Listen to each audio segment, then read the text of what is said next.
मानसशास्त्रामध्ये माणसासाठी असलेली सर्वात घातक आणि चुकीची गोष्ट आहे सातत्याने झालेला सराव. सातत्याने झालेला सराव. मानसशास्त्रात आपल्या होत असताना चुका होतात. त्या चुकामध्ये एक उदाहरण नेहमी दिलं जातं. त्या चुकामध्ये एक उदाहरण नेहमी दिलं जातं.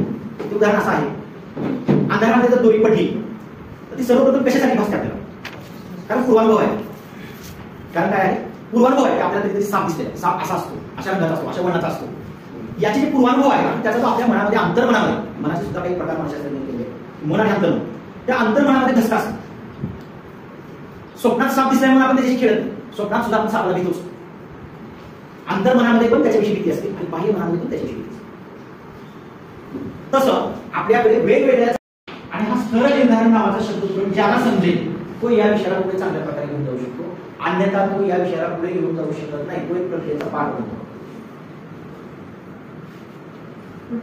हे समजत असताना आपण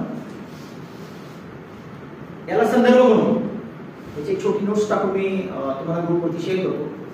माझं स्वतःच एमएडचं पुस्तक सन 2000 सालचं या तुमच्याकडे आणलेलं आहे. या पेपरचं नावच आहे मूल्य निर्धारण व मूल्यमापन.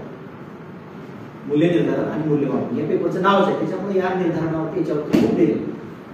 फक्त निर्धारण नाही तर शिक्षण विभागाचं निर्धारण हे सगळं त्याच्यामध्ये आहे. त्याचा सारांश आपल्या मुलांपुरता कार्यात्मक भाग होता. आता पहा, एखाद्या विद्यार्थ्याची प्रगती किती आहे, किती झाली वगैरे वगैरे. एखाद्या व्यक्तीला त्याचं वजन योग्य प्रमाणात आहे किंवा नाही हे जर चेक करायचं असेल तर त्याची उंची किती सेंटीमीटर आहे याच्यातून किती सेंटीमीटर मायनस करायचं तुम्हाला काय माहिती? आपली उंची किती सेंटीमीटर आहे ते मोजायचं. समजा माझी उंची 172 सेंटीमीटर आहे. 172 आहे सध्या आणि त्याच्यामधून किती वजा करायचे? 100 वजा. किती राहिलं? 72 आहे. तर हे 72 वजन मेडिकल सायन्सने निर्धारित केले. बरोबर. मग याच्यापेक्षा जर वजन जास्त असेल तर तुमच्या मणक्यावरती तेवढ्या प्रमाणामध्ये ताण येणार, गुडघ्यावरती तेवढ्या प्रमाणामध्ये ताण येणार आणि त्याच्यामुळे जर समप्रमाणात किंवा योग्य प्रमाणात वजन असताना आपण 10 वर्ष टिकू शकतो असतो त्या प्रमाणामध्ये 9 वर्ष, 8 वर्ष, 7 वर्ष, 5 वर्ष अलीकडे ते पार्ट्स आपले खराब होत जातात. साधं सूत्र. आणि ही जी माहिती आहे ही माहिती सांगण्यासाठी आपल्याला या संख्यात्मक माहितीने मदत केलेली आहे. जेव्हा एखादी तात्विक माहिती, एखादा आशय व्यवस्थितपणे समजण्यासाठी संख्यात्मक घटकांची जेव्हा मदत घेतली जाते तेव्हा त्याला मापन म्हणतात. फक्त मापन. माझी उंची किती आहे मोजली, 172 सेंटीमीटर झाली. छाती किती आहे मोजली, एवढे सेंटीमीटर झाले. वजन किती आहे मोजलं, एवढे किलो झालं. हे मापनाचे उदाहरण, हे फक्त मापन झालं. तसं एखाद्या व्यक्तीला एखाद्या विषयामध्ये किती मार्क पडले त्याची जी संख्या आहे, त्याचा जो आकडा आहे ते मापन आहे. याला जेव्हा मूल्य जोडलं जातं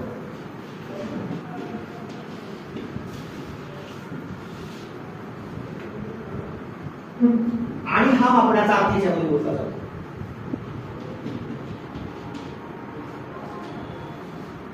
तेव्हा जे मापन आपणास प्राप्त झालेले आहे त्या मापनाचा योग्य तो अर्थ, वस्तुनिष्ठ अर्थ काढून त्याच्यावर योग्य प्रक्रिया करण्यासाठीच जे केले जाते त्यालाच मूल्यमापन म्हणतात. कारण त्याच्यामध्ये कुठला शब्द सांगवलेला आहे, मूल्य नावाचा शब्द सांगवलेला. आणि हे एखाद्या प्रकल्पाच्या किंवा एखाद्या संशोधनाच्या किंवा एखाद्या भौतिक कार्याच्या प्रगतीचे मापन. भौतिक कार्याच्या प्रगतीचं मापन करताना हे केले जाते. हे करण्याचा उद्देश काय असतो? आपल्याला अपेक्षित उद्दिष्टाकडे जाताना जर काही अडथळा आला तर तो कोणता अडथळा आहे ते विहित वेळेमध्येच ओळखणे आणि त्याच वेळेला तो अडथळा दूर करून त्याच्यावरचा योग्य उपाय करणे या गोष्टी मूल्यमापनामध्ये अपेक्षित असतात.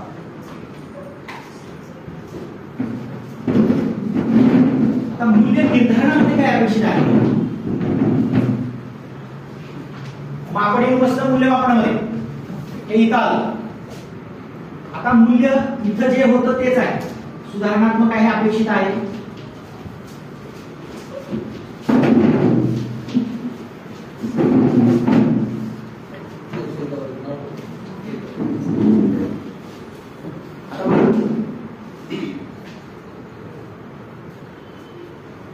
एखाद्या विद्यार्थ्याच्या अभ्यासाची प्रगती मोजणे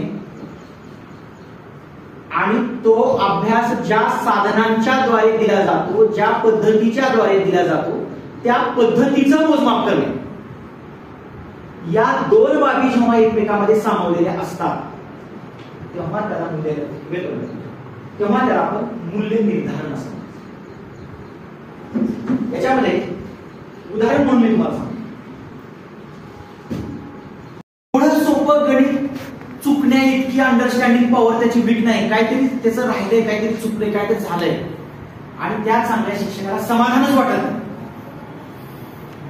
तो वर्गात गेल्यानंतर त्या विद्यार्थ्याला येतो, एक पोरपान देतो, त्याच्यावर तू उदाहरण करून दाखव बरोबर.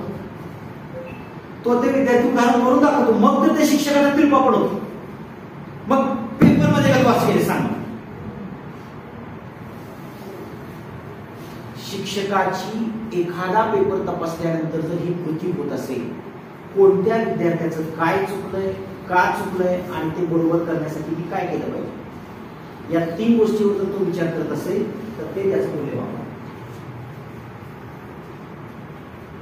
हा विचार ज्या क्षणी होत नाही तोपर्यंत ते फक्त काय राहतं, मापन. आपला अध्ययन स्तर एप्रिल मध्ये झाला, तो मूल्यमापन लेवलला आला का फक्त मापन लेवलवर राहिला? तुमचं काय मत आहे?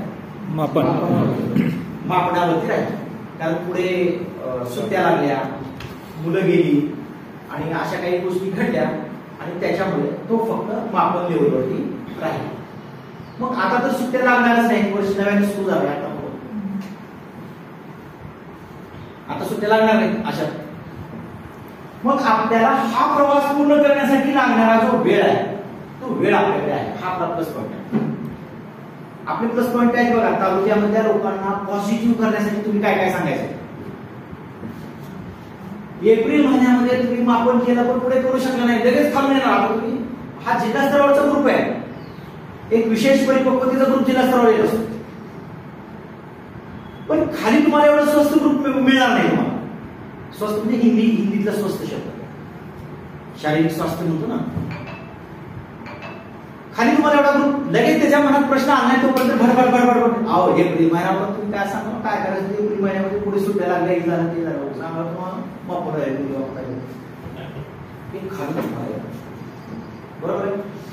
म्हणून त्यांचं ह्याच्या बाबतीत फोकस पॉईंट करायचा की आता तुम्हाला हा प्रवास करण्यासाठी भरपूर वेळ मिळणार आहे. आता इथं आपल्याला काय होणार आहे, दोन गोष्टीचं मूल्यमापन करायचं. कुठल्या दोन गोष्टीचं? विद्यार्थी किती शिकले,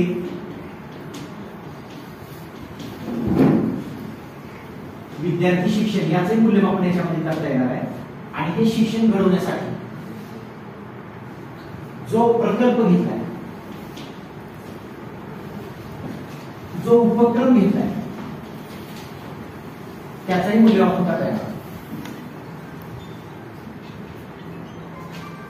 बघा इथं फक्त मापन आहे,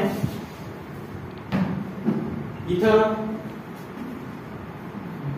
मूल्यमापन आहे. काय मूल्यमापनामध्ये असेच का आहे याच्यावरती विचार करणं आणि ते दुरुस्त करण्यासाठीची कार्यवाही चालू करणं. इथे काय आहे, दोन प्रकारचं मूल्यमापन. कशाचं? विद्यार्थी शिकण्यासाठी तुम्ही जो प्रकल्प निवडलेला आहे त्या प्रकल्पाचं पण मूल्यमापन, त्या उपक्रमाचं पण मूल्यमापन आणि विद्यार्थ्याच्या शिक्षणाचं पण मूल्यमापन. आता आजपासून जे सर्वेक्षण आपलं चालू आहे ते निर्धारण मोडवरच आहे. त्याच्यामध्ये आपण प्रकल्प काय घेतलाय आणि उपक्रम काय घेतलाय आणि विद्यार्थ्यांचं शिक्षण कसं होणार आहे त्या बाबी तुमच्यासमोर शेअर करणं हा आपल्या पहिल्या तासिकेचा उद्देश आहे. आणि तो तुमचा तिथला सुद्धा पहिला तास असणार आहे. तुम्ही जाताना याच बोर्डने जायचं. एकूण तास असे राहणार आहे तुमच्याकडे. आता तुम्ही रचना करायची तुमच्या मनामध्ये की तालुक्याची शिक्षण परिषद घेताना हा मुद्दा कोण समजून सांगेल, तुमच्या चर्चा करायची एका वेळेला हा मुद्दा कोण समजून सांगेल, हा मुद्दा कोण समजून सांगेल. आणि एकदा या प्रकल्पापर्यंत आल्यानंतर आपला प्रकल्प काय आहे तो समजून घ्या. प्रकल्प याच्यापूर्वी आपण अभ्यासलेला आहे, पाहिलेला आहे. गेल्या शिक्षण परिषदेमध्ये सुद्धा आपल्याला सगळ्यांना ओपन तो दाखवलेला आहे. त्यावेळेसचा उद्देश वेगळा होता. आता आपण प्रकल्प म्हणून याच्याकडे बघणार. नेहमीचीच व्यक्ती पण वेगळ्या नात्यात व्यक्ती वेगळं बघावं. व्यक्ती दररोज व्यक्ती तीच आहे पण आता नातं वेगळं लागलंय. थोडं वेगळ्या बाबतीने बघावं लागतं, वेगळ्या नजरेने बघावं. त्या पद्धतीनं आता हा जो प्रकल्प आहे प्रकल्प आपल्या समोर आला. तो प्रकल्प काय आहे आपण बघू.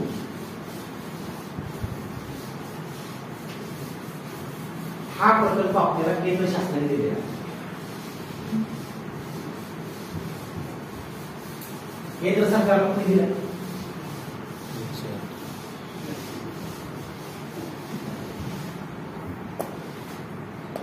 सरकारला देश पातळीवरच्या किंवा संसदेला देश पातळीवरच्या शिक्षणाच्या संदर्भामध्ये शिफारशी करण्याचा जो अधिकार आहे तो NCERT आहे. आणि ही जी NCERT आहे ही NCERT काय करते, वेगवेगळ्या पातळ्यावरचे शैक्षणिक संशोधन हाती घेते आणि सारखं संशोधन चालू असतं.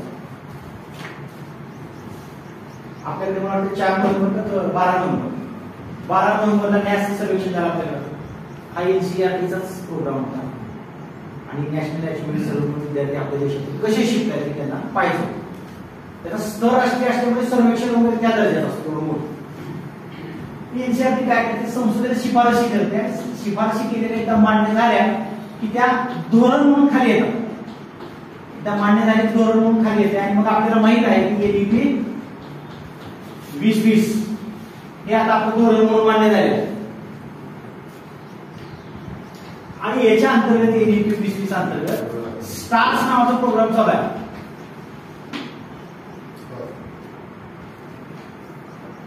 Strengthening of teaching and learning. Stars मध्ये जी ST आहे ना, ST strengthening of teaching and learning. शिक्षकांच्या शिकवण्याला मजबूत करणं आणि विद्यार्थ्यांच्या शिकण्यामध्ये सहजता हे या प्रोग्रामचं वैशिष्ट्य आहे. आणि म्हणून या प्रोग्राम अंतर्गत शाळा पूर्वतयारी हा कार्यक्रम आपल्याकडे चालू आहे. या प्रोग्रामच्या अंतर्गतच विद्यांजली नावाचा प्रोग्राम आपल्याकडे चालू आहे.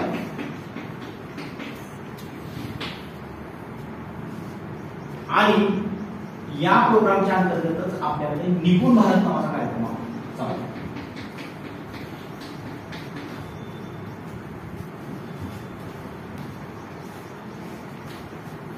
आणि या निपुण भारत मध्ये FLN प्रोग्राम सुचवले. त्याचा प्रवास एवढा आहे बघा. आपण आपल्या ह्याच्यावरती येतो ना असं वाहत आले.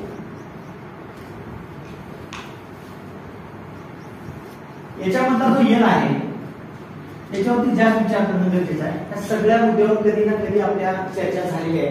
वेळा वगैरे सगळे काय संदर्भ FLN मध्ये काय आहे, फंडामेंटल लिटरसी अँड न्यूमरसी. या लिटरसी शब्दावरती जोर देत असताना त्याचा अर्थ समजून घेणं गरजेचं आहे. प्रत्येक गोष्टीला आपण शिक्षण असं समजतो. लिटरसी आणि एज्युकेशन हे दोन वेगळे शब्द आहेत. केरळ हे राज्य शिक्षणात पुढे आहे, लिटरसी पुढे आहे.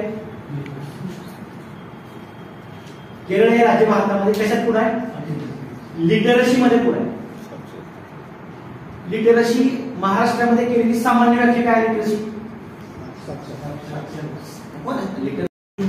कमीत कमी वाचता लिहिता येईल. त्याच्या दैनंदिन व्यवहारापुरतं त्याला वाचता लिहिता आला तो साक्षरता.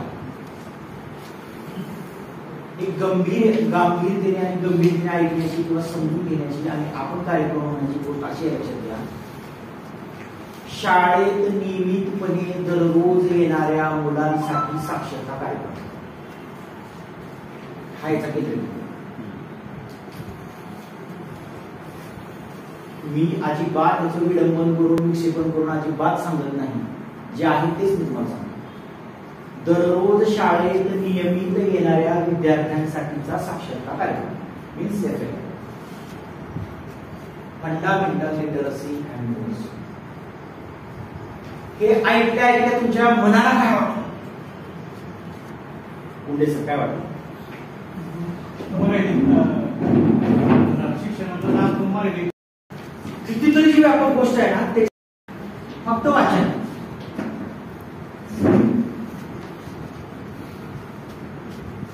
फक्त वाचन नावाचा घटक घेतलाय.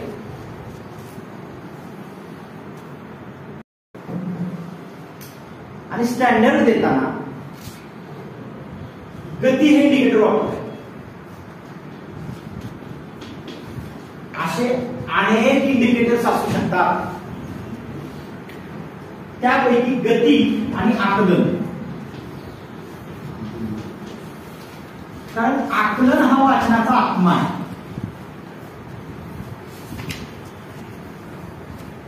आकलन हा वाचन या घटकाचा काय आहे? आत्मा आहे. आणि आकलनासह इतक्या गतीने जर तो विद्यार्थी वाचन करत असेल तर तो एफएलएन कार्यक्रमामध्ये लिटरसी पात्र झाला असे समजा. म्हणून दुसरीच्या विद्यार्थ्यांनी किती गतीने वाचावं हे शासन निर्णयामध्ये नमूद केलेलं आहे. 1 मिनिटामध्ये त्याला किमान इतक्या शब्दांचं वाचन करता यावं. दुसरीच्या विद्यार्थ्यासाठी दुसरीच्याच लेवलचे शब्द आहेत. तिसरीच्या विद्यार्थ्यासाठी तिसरीच्याच लेवलचे शब्द आहेत. आणि या पद्धतीनं गती आणि आकलन हे 2 इंडिकेटर घेऊन आपल्याला वाचन कौशल्याचा विकास करायचा. विद्यार्थ्यांच्या वाचन कौशल्याचा विकास. आता निदर्शनाला असं आलेलं आहे की वाचनाचा रेट किती आहे तुला माहिती आहे का? सध्या किती टक्के मुलांना वाचता येत असं सांगितलं जातं. गुगलवर तुम्ही आता काढा असेल रिपोर्ट, ते पण सांगतो. ते सार्वत्रिक आहे. ते माझ्या येतेला तंतोतंत लागू असेलच असं नाही. तो सर्वेक्षणाचा भाग.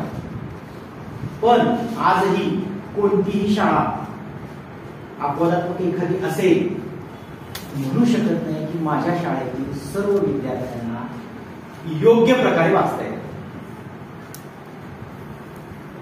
हे म्हणण्यामध्ये माझ्या शाळेला अडचण आहे. काय अडचण आहे? सर्व विद्यार्थी वाचू शकत नाही. पण वाचन कौशल्याचा विकास करताना नेमके स्पीड ब्रेकर्स कोणते आहेत, कोणते आपले आहेत याचा शोध घेतल्याशिवाय मी माझ्या जिल्ह्यातील शिक्षकाला तू असं तर म्हणू शकत नाही.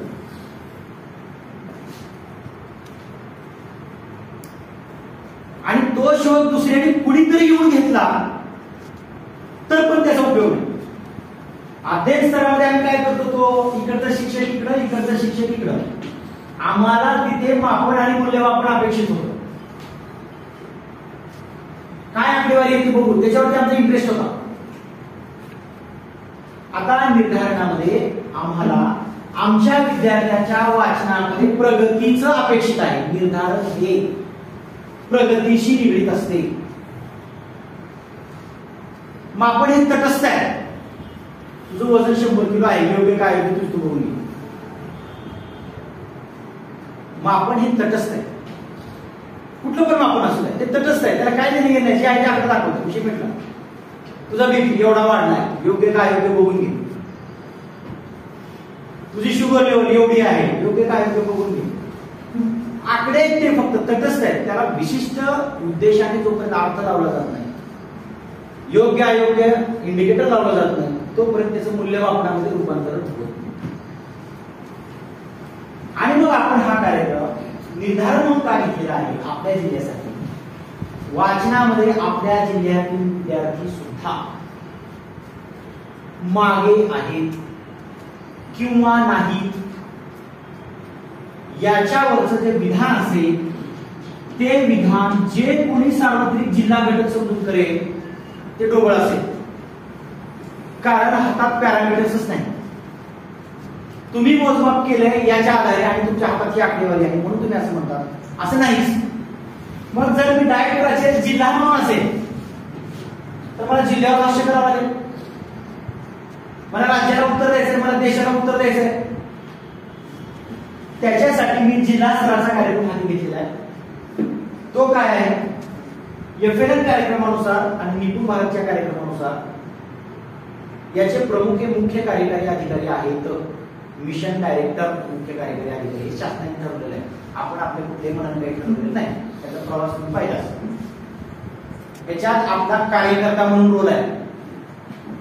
तुमच्याकडून विद्यार्थी शिकला तर तुझा उपयोग. प्रगती दर्शक हे काम असल्यामुळेच ते निर्धारण आहे. प्रगती दर्शक जर त्याच्यामध्ये काही दिसत नसेल तर ते निर्धारण नाही, ते वापरावरती जाऊन असते.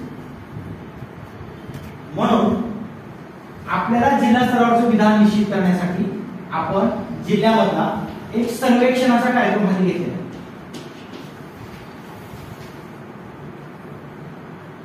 तो सर्वेक्षणाचा कार्यक्रम नवीन आहे, नव्याने घेतलेला आहे वगैरे नाही. तो दैनंदिन जे काही काम आपण शाळेवरती करतो त्या कामातला अविभाज्य भाग आहे. मराठी या विषयाचं वाचन आणि उर्दू शाळांच्या संदर्भात उर्दू या विषयाचं वाचन प्रथम भाषा म्हणून. ऐच्छिक स्वरूपामध्ये जर खाजगी व्यवस्थापनाने कोणी स्वीकारलं तर इंग्रजी माध्यमाची आपल्या जिल्ह्यामध्ये खाजगी व्यवस्थापनाच्या सगळ्या शाळा सहकार्याच्या त्यांनी स्वीकारलं तर ते त्यांच्या. आपण लिमिटेड आपल्या हक्काचं एवढं घेतलं.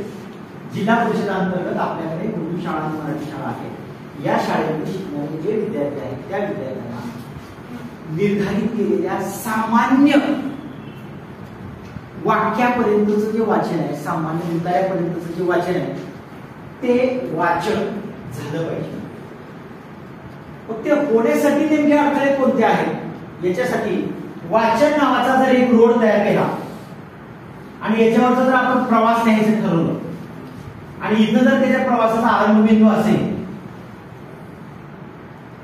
तर एक नंबरला काय येईल? हा मुद्दा तुमच्यासाठी आहे. तुम्ही एक नंबरला काय येईल? सरांनी मुद्दा सांगितला अक्षर ओळख. अजून थोडस मायक्रो लेवलला जो अक्षर ओळख मी सरांचा मुद्दा इथे नमूद करतो. याच्या अगोदर काय असतं? चित्र. त्याला वाचन जोडू. ह्याच्या अगोदर अजून काय असेल? तुम्ही चित्र वाचन म्हणल्यामुळे अजून एक मुद्दा पलीकडे आकार. शब्द वेगळा आहे पण उद्दिष्ट तेच आहे. त्याच्यामुळे अर्थात काही बदल होत नसेल आपण याला आकार आहे. मुलं जे वाचन करतात ना ते वाचन करत असताना काही त्यांच्या ओळखीचे असणारे काही शब्द असतात ते त्यांना ओळखतात.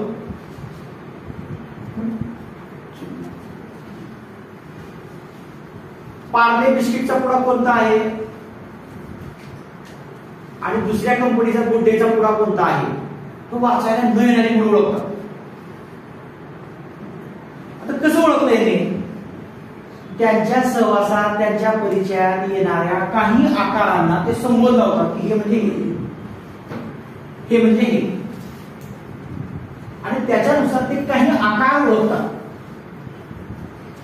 आणि काही आकार ओळखल्यामुळे विशिष्ट त्याला ते आयडेंटिटी गळ्यामध्ये बांधून टाकायचं किंवा शाळेमध्ये एका फुटीला ते सगळे आयडेंटिटी कार्ड अडकवायचे आणि प्रत्येक तुम्हाला सांगायचं की तुमच्या नावाचं आयडेंटिटी कार्ड घेऊन आणून मला दाखव. काही शिकवलं नाही त्यांना. आपल्या जिल्ह्यात असं काम करणारे शिक्षक आहेत. विद्यार्थ्यांना काहीही अक्षर शिकवलेलं नाही आणि वाकड्यात शिरायचं म्हणलं तर त्याला अजून काही शिकवण्यातूनच तुम्ही वाचायला हवं.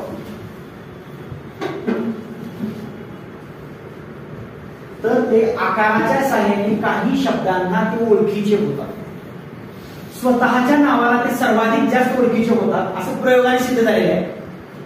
त्यानंतर ते त्यांना आवडणारी जी नावे असतात त्यांना आवडणारी नावे. एखादं फळ खायला त्याला आवडत असेल तर त्याचं नाव असेल, त्याचा मित्र असेल त्याचं नाव असेल, त्याची आई असेल त्याचं नाव असेल, त्याच्या ती ओळखीची होतात. पुन्हा काही चित्रांचं ते वाचन करतात, प्रसंगाचं वर्णन करतात. म्हणून आपल्या पहिलीच्या पुस्तकामध्ये तो तोंडात भाकरी घेऊन जात असलेला कुत्रा ही कथा पेरलेली आहे वाचनाच्या अगोदर, कारण ती वाचन बोध आहे. आता इथं अक्षर ओळख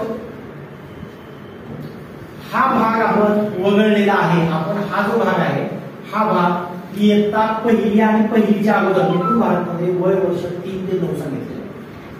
वर आपलं चालू झालेले झाले की आपण खाली बालवाडी हातामध्ये घेणार आहोत आणि त्या बालवाडीला मार्गदर्शन करून आमचा शिक्षण परिस्थितीतून तयार झालेले शिक्षक अटॅच राहणार आहे. म्हणून आपण बालवाडी अजून मागे घेतली. शिवसाहेबांचा आग्रह आहे की तुम्ही बालवाडीला अजून का सुरुवात केली. तर बालवाडीला मार्गदर्शन जर लागलं त्या ताईने तर कुठं जायचं. त्याच्यासाठी आमची शाळा वगैरे आम्ही याच्यामधून तयार करतो आहोत. अक्षर ओळख म्हणून आपण आपला जो एकूण प्रकल्प आहे त्या प्रकल्पामध्ये FLL मध्ये 2 विषय घेतले. N म्हणजे गणित असं विषयाचं नाव दिले त्याला. फक्त N म्हणजे गणित नाही. गणित म्हणजे खूप व्यापक संकल्पना आहे, पण आपल्या परिचयाचा शब्द म्हणून N म्हणजे न्यूमरसी संख्या ज्ञान आणि त्याच्यावरच्या प्रक्रिया. N लिटरसी आणि न्यूमरसी. लिटरसी कशाच्या संदर्भात फक्त वाचनाच्या संदर्भात. कोणत्या मराठी आणि उर्दू आपण हातात घेतलेला विषय तालुका स्तरावरचा तुम्हाला सांगायचं. N म्हणजे लिटरसी, N म्हणजे न्यूमरसी. न्यूमरसी मध्ये काय घेतले गणित घेतले. काय त्याच्यामध्ये संख्या ज्ञान आणि त्या 4 प्रक्रिया.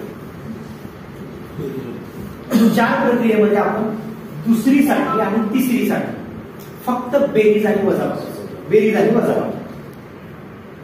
चौथीसाठी आणि पाचवीसाठी गुणाकार आणि भागाकार.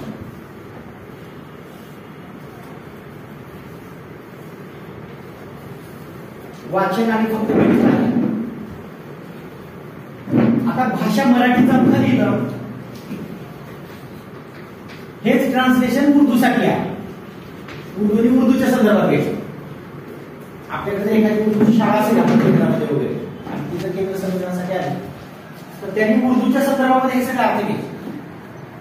मग आता अक्षर ओळख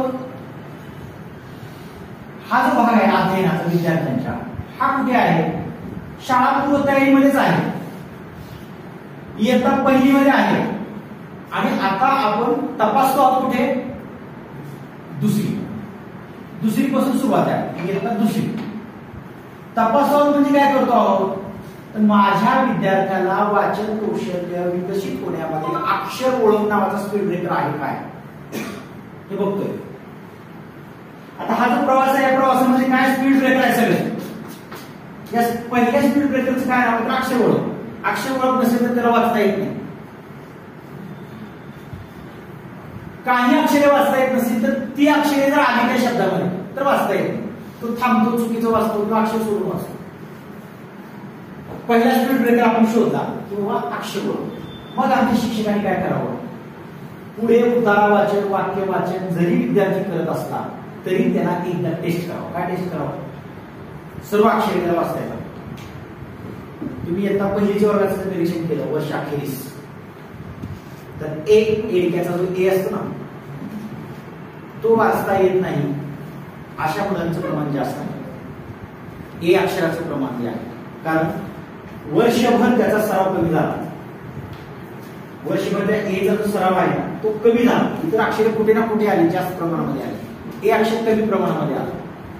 तुम्ही करून बघा गेल्यानंतर साधारण प्रयोग करायचा. असे छोटे छोटे छोटे प्रयोग करायचे. खूप छोटा प्रयोग आहे की कोणतं अक्षर विद्यार्थ्यांना अवघड जातंय. लिखाणामध्ये लेखन करत असताना अ पासून ज्ञ पर्यंत सर्वाधिक अवयव कुठल्या अक्षराला आहे. अवघड जाणारं अक्षर कुठलं आहे त्याच्यावर माझं व्यक्तिगत संशोधन आहे. मला माहित आहे की कुठल्या अक्षराला किती अवयव आहे. मुलांना कोणतं जड जातं तेच का जड जातं त्याचा समूह कुठल्या अक्षराबरोबर लावता येतो. हे सगळं आपण शिक्षकांसाठी उपलब्ध करून ठेवलेली प्लेट आहे. फक्त ती त्यांच्यासाठी उपलब्ध करून द्यायची. अक्षर ओळख आता फक्त आपल्याकडे सर्वेक्षण हाती येणार आहे म्हणजे फक्त मापन हाती येणार. मापन हाती आल्यानंतर अक्षर ओळख स्तरावर जे विद्यार्थी मागे आहेत काही विद्यार्थ्यांना काही अक्षरे वाचता येत नाही. त्यांच्या परिचयाची नाही ओळखीची नाही. त्या प्रत्येक लेवलवरती आपल्याला विद्यार्थ्यांना अक्षर ओळख व्हावी याच्यासाठी काय रेमेडी आहे काय उपचार आहे तो आपण शिक्षकांना सांगणार आहोत. त्याच्या ट्रिक्स सांगणार आहोत. त्याच्या टिप्स सांगणार आहोत. कुकरमध्ये कुकर काळा होऊ नये म्हणून लिंबू कापून ठेवला असता काय होतं मॅडम? कुकर आतून काळा होत नाही. ही टिप्स आहे.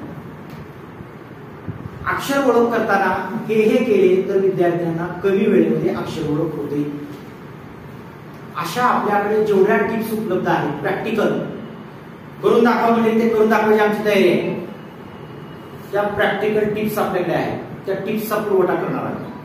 पुरवठा करताना ज्याला गरज नाही त्याला करून काय उपयोग आहे का? म्हणून हे सर्वेक्षणातून आपल्याकडे मापन हाती घेणं गरजेचं आहे की कोणत्या केंद्रामध्ये अक्षर ओळख नसणारे विद्यार्थी जास्त आहेत, कुठल्या शाळेमध्ये अक्षर ओळख विद्यार्थी नसणारे विद्यार्थी जास्त आहेत.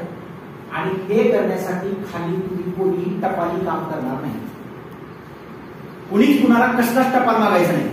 आपल्या शाळेचं सर्वेक्षण पूर्ण झाल्यानंतर तो मुख्याध्यापक त्याचे आकडे भरेल. अक्षय जिल्ह्याला दिलेला आहे ते जिल्ह्याकडे आकडे येतील. आम्ही केंद्रनिहाय त्याचं एक प्रपत्र काढून तुम्हाला देणार. मला वाटतं उस्मानाबाद जिल्ह्यामध्ये पहिल्यांदाच घडणारी गोष्ट असेल.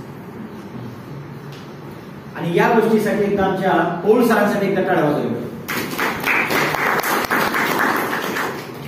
हे सगळं नियोजन त्यांचं आहे. आपण टपाल वगैरे कुणाला काही न्यायला लावायचं नाही, कुणाला काही करायचं नाही. पण शाळा स्तरावरचं मात्र लिंक केलेले आहे. त्या लिंक वरती तेवढी माहिती त्यांनी भरायची. काय भरायचं त्याने? स्वतःचं नाव, गाव, फोन नंबर, शाळेचा पत्ता वगैरे. विश्लेषणासाठी पुढे आवश्यक याच्यामध्ये माझ्या शाळेतून आता इथं लक्षात घ्या इथला मुद्दा. आपल्याला निर्धारण मोड आपण स्वीकारल्यामुळे, फक्त मापन मोड आपला नसल्यामुळे येणारे विद्यार्थी आपला फोकस पॉइंट आहे का? ज्या विद्यार्थ्यांना अक्षर ओळख नाही असे विद्यार्थी आपला फोकस पॉइंट आहे. तुम्हाला काय वाटतं आतापर्यंत योजना?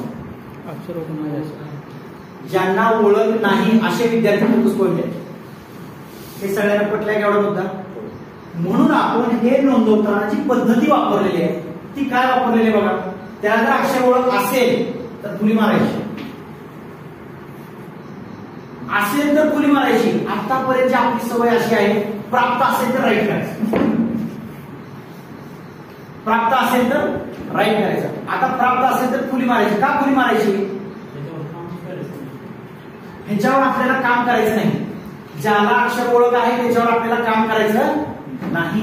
आपला पॉइंट कोणता आहे? मला विकास कुणाचा करायचा आहे? ज्याला नाही त्याला करायचंय. म्हणून तो माझा निर्धारण मोड आल्यामुळे हा बदल. अध्ययन स्तरामध्ये प्राप्त असलेल्या अध्ययन स्तराची टक्केवारी दाखवली जाते. आता याच्यामध्ये अप्राप्त असलेल्याची टक्केवारी मोजली जाईल आणि ते बघितल्याबरोबर कळेल की अक्षर ओळख नसणारे जिल्हा स्तरावरती इतके टक्के विद्यार्थी आहेत, तालुका स्तरावर एवढे टक्के विद्यार्थी आहेत, केंद्र स्तरावर एवढे टक्के विद्यार्थी. कोणते? अक्षर ओळख नसणारे. आता त्याची तुलना कोणाबरोबरही नाही. उगीच मागे राहिले, मी 5 मिनिट पुढे राहिले. काही पळण्याची स्पर्धा होती का? कुठे काही असं बेसलाईन लागली होती का? अध्ययन स्तर हा सार्वजनिक स्वरूपामध्ये केला जातो. उदाहरणार्थ एक भागाकाराचं गणित असेल तर त्याला फळ्यावर गणित दिलं जातं. शिक्षक वर्गातल्या विद्यार्थ्यांना सांगतात तुम्ही कोणाचं बघू नका, जरा लांब लांब बसावं वगैरे वगैरे. आणावं आहे. किती विद्यार्थ्यांनी सोडवलं त्याला राईट करतात, किती विद्यार्थ्यांनी सोडवलं नाही त्याला फुली करतात. अध्ययन स्तरामध्ये आकडे भरतात. सार्वजनिक मोड झाला. याच्यामध्ये व्यक्तिगत मोड घ्यायचा आहे. व्यक्तिगत तुम्ही क ख ग घ विद्यार्थ्यांना म्हणता येतं का? म्हणायला लावा, सगळेच म्हणतात. राष्ट्रगीत म्हणायला लावा, सगळेच म्हणतात. पण व्यक्तिगत म्हणायला जर लावलं तर राष्ट्रगीत म्हणता येणाऱ्या विद्यार्थ्यांची संख्या कमी असते. कशामुळे? व्यक्तिगत मध्ये सगळेच शब्द म्हणायला लागतात, सामूहिक मध्ये सगळेच शब्द म्हणण्याची आवश्यकता नसते. कोण ना कोण म्हणत असते, पिपिंदिरी चालू असते. बँड पथक सन्या 4 असतात पण सगळे एकाच वेळेला वाजवत नसतात. त्यांच्यामध्ये ते संतुलन साधलेलं असते. कोण कधी बंद करायचं, त्या गाण्याला कोण कुठून चालू करायचं. आपल्याला फक्त ऐकायला येतं ती गाणं. अशी दिशाभूल आपल्याला अक्षर ओळख किती विद्यार्थ्यांना नाही हे शोधताना बघू शकते. म्हणून आपण याचा मोड वैयक्तिक ठेवलेला आहे. व्यक्तिगत विद्यार्थ्यांनाच बघायचा. आणि या प्रवासामध्ये पुढे गेल्यानंतर कुठेतरी उतारावाचे नाही. उतारा वाचन स्पष्टपणे अस्खलित योग्य गतीने करतो असे जर या शिक्षकाच्या लक्षात येत असेल तर त्याने या पाठीमागच्या स्पीड ब्रेकरवरती क्रमाने लावलेले स्पीड ब्रेकर आहेत, याच्यावर काम करण्याची गरज नाही. अक्षर वाचन आहे की नाही हे तपासण्यामध्ये त्याचा वेळ घालवायचा नाही. अपवादात्मक एखादा अक्षर त्याला एक पण नसेल त्याचा इथे विचार करू नका. तो विद्यार्थी उतारा वाचन चांगल्या प्रकारे करत असेल तर त्याचं उतारा वाचनच बघायचं, त्याला वाक्य वाचता येतात त्याने बघायचं नाही. त्याच्यासाठी उदाहरण द्यायचं सगळ्यांना. काय उदाहरण बघा, 1 2 3 वळी दिले आहे, उदाहरण आहे त्यासाठी. 1 2 3 वळी दिले. हा 2 म्हणजे कोण आहे, वरचा 1 आणि हा स्वतः 1. दोघे एका जागेवर कोण झाले, 2. संख्येचं वैशिष्ट्य आहे, वरच्याला घेतल्याशिवाय त्याचं अस्तित्व. आता 3 म्हणजे कोण आहे, वरचा 2 आणि हा स्वतः 1. प्रत्येकाची किंमत एकच आहे. हे आपण धर्माला लावू शकतो, मानवाला लावू शकतो, जातीला लावू शकतो, कुठं लावायचं लावू शकतो. आपल्याला किती ब्रॉड विचार करायच्या व्यक्तीमध्ये त्याच्यावर. आपल्या शेजारी बसणाऱ्याची किती किंमत आहे त्याच्यानुसार आपल्याला वाढ होते. या 2 मुळे याची किंमत 3 झाली आहे. हा स्वतः एकच आहे. आता 4चं उदाहरण घ्या. हा स्वतः एकच आहे आणि 3 मुळे हा 4 झाला.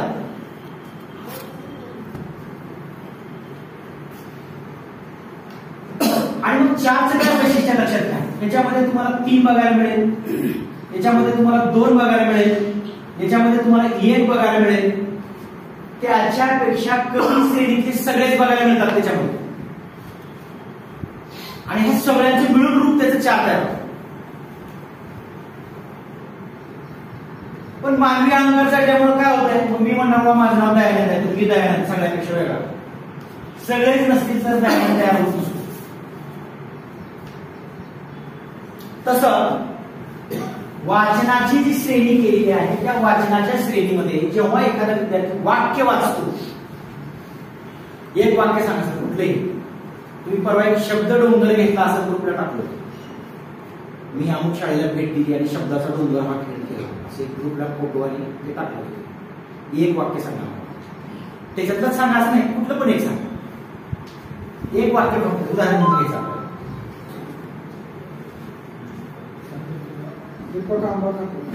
दीपक. दीपक लिहिताना द दीर्घच द्यायचा, कितीही सवय असली तर सोली द्यायची, द हा दीर्घच द्यायचा. दीपक काय खातो, दीपक आंबा खातो. हे वाक्य.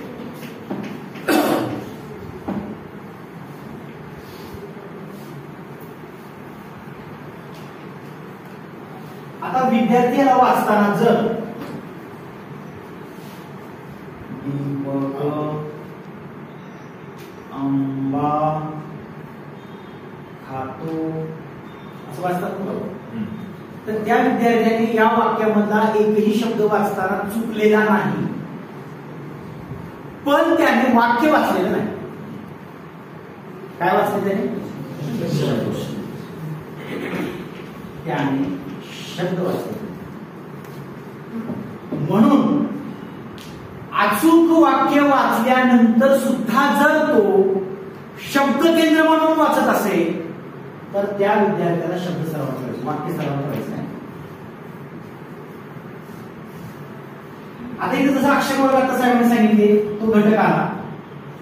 आता इथे शब्द ओळख आहे, शब्द, त्याच्यानंतर वाक्य आणि त्याच्यानंतर आपण उतारा ठेवू.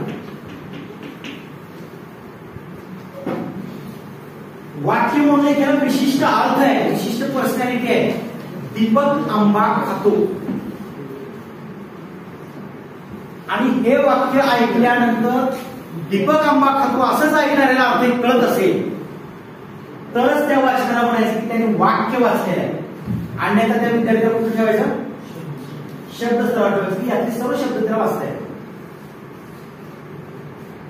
शब्द हे काही अक्षरापासून तयार झालेले आहेत. परवा मी शब्द निर्मितीची कार्यशाळा घेतली.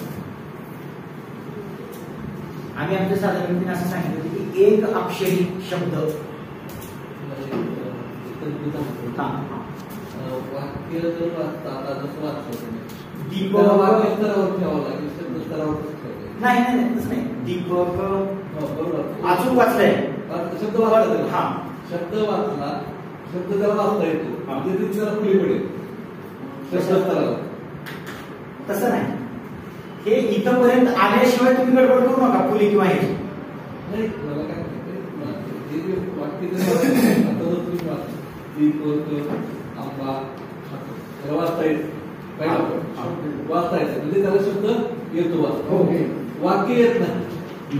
तो वाक्य ज्याला म्हटलं जावं पूर्ण अर्थाच्या मर्यादा वाक्य वाक्य म्हणजे दीपक आंबा खातो हे वाक्य त्यानं वाचलं, योग्य ठिकाणी थांबला आणि त्याला वाक्य कळलं तर त्याला तो कळलं, परंतु ते फक्त ऐकणारा श्रवण करता जो आहे उतारा स्तरावर पाहिजे ना. नाही ऐका, श्रवण करता जो आहे श्रवण कर्त्याला दीपक आंबा खातो हा अर्थ कळला म्हणजे त्याच्या वाचनाची ती आदर्श स्थिती झाली. जे वाचलंय त्याचा अर्थ त्याला कळला. ही जर सिच्युएशन असेल तर एका वाक्यामध्ये त्याने एक वाक्य वाचलं असता दीपक आंबा खातो, आंबा पिवळा आहे असं ते पुढचं वाक्य. एक वाक्य वाचलं त्याला त्याचं आकलन झालं, दुसरं वाक्य वाचलं त्याचं आकलन झालं म्हणजे तो उतारा स्तरावर आहे तुमच्याकडे. पण तो बॅक जाईल ना.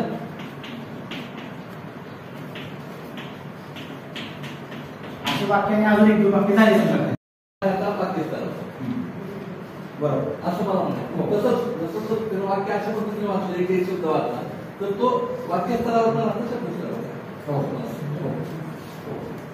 आपल्या अंडरस्टँडिंग तशीच चाललेली आहे की हे दिलेलं वाक्य आहे, वाक्याचे सगळे शब्द अचूक वाचले पण वाक्याची लय, वाक्याचा आरोह, वाक्याची गती, वाक्याचा ओघ, टायमिंग या सगळ्या ज्या गोष्टी आहेत ना या सगळ्या गोष्टीतून अर्थ नावाची गोष्ट बाहेर पडत असते. अर्थ नसेल आपल्या मुलांना वाचता येईल तर त्याला राईट करा. राईट करणे म्हणजे विचारात घ्यावयाची गोष्ट.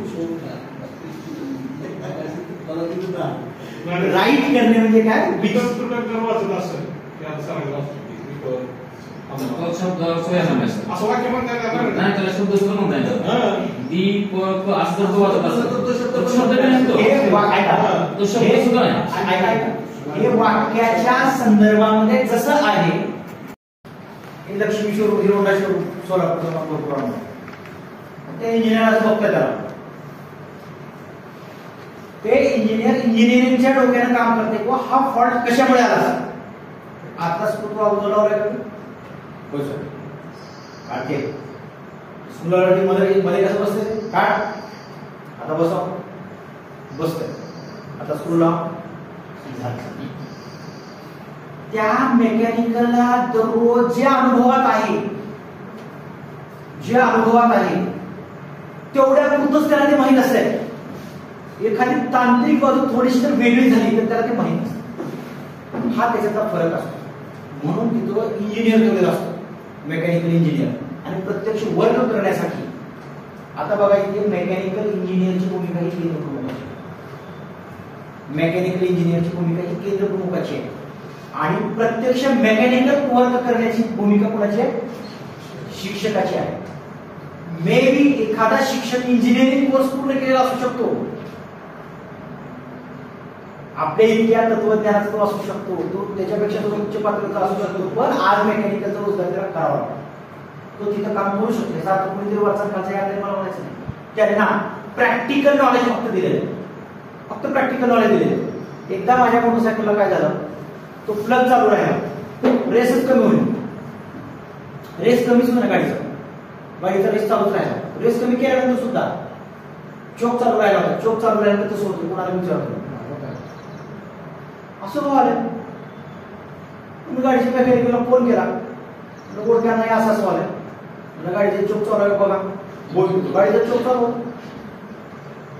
गाडीचा चोक मी कमी केला आणि माझा प्रॉब्लेम एवढ्या किरकोळ प्रॉब्लेमचे फोन तुम्हाला जर प्रामाणिकपणे शिक्षक निर्धारण करत असेल तर येणार आहे. आणि माझी गाडी जेवढ्या वेळेमध्ये दुरुस्त झाली तेवढ्या वेळेमध्ये तुम्ही त्यांचं समाधान करू शकणार आहात जर हा तात्पुरता. ओके, आता आपण मस्त पैकी काय करून नाश्ता आलाय त्याला आपण राईट करणार ज्याच्यावर काम करायचं, ज्याच्यावर काम करायचं आहे. आणि जे विद्यार्थ्यांना प्राप्त आहे सद्यस्थितीमध्ये त्याला आपण फुली मारतो. हा जाऊ दे. नमस्कार सांगा साहेबांना. सगळे साहेब,